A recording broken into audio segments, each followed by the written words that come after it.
Season 4 of Mr. Robot is coming.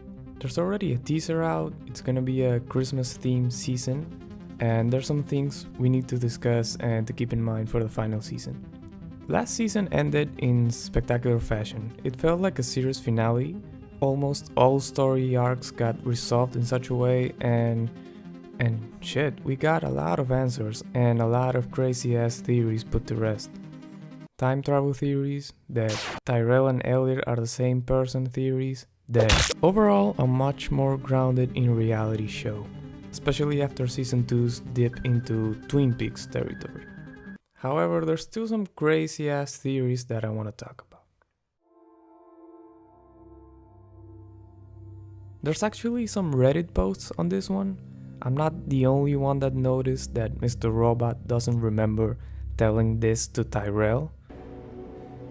You're only seeing what's in front of you.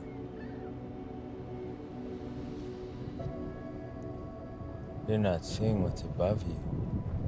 You told me I couldn't see what was above me. Only in front of me. What the fuck are you talking about? Now, we know this isn't Elliot because he doesn't remember any of this. We also know that Mr. Robot doesn't really talk like that. Keep in mind, this ain't no throwaway scene, this is important. Tyrell leaves this meeting a new man. He drinks to death, becomes an Elliot follower, an Elliot stan, and the bromance begins. So anyways, who the fuck said it? Mr. Robot is a wild card. He can't be trusted. But this man doesn't sound like him.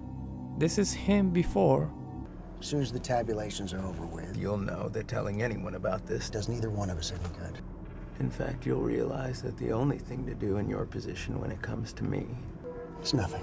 This is him after. You're only seeing what's in front of you.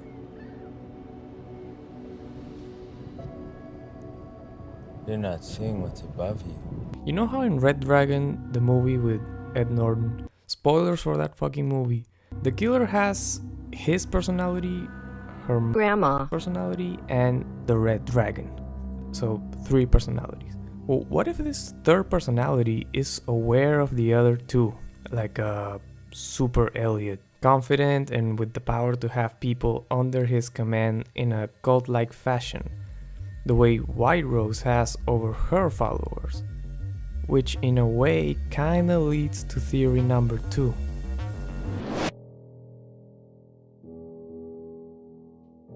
So in this episode, Elliot tries to be Mr. Robot's silent observer. Since they're playing with the Fight Club dynamic, right? One goes to sleep, the other wakes up. So cleverly, he decides to lucid dream in order to watch him. Elliot explains. What if I could be the silent observer? In middle school, I took a visual basic class. I remember my friend Sam telling me about a technique he used to induce lucid dreams so he could study in his sleep. So who is Sam? This ain't the first we hear from him. He is Elliot's fake ID he uses to enter Steel Mountain. I'm Sam Sepiel. You should look me up. We also see Sam here, you know, the writer, director, producer, showrunner, and everything from the show.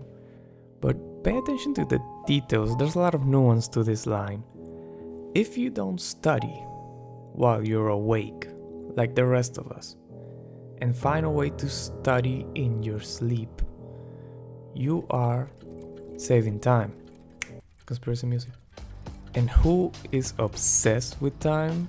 Every hacker has her fixation. You hack people, I hack time. I'm telling you, they have met before. White Rose mentions working with his dad.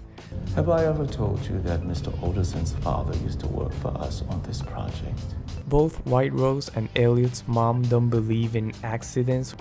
I am a woman of time, and I don't believe in accidents. Accident! No accident!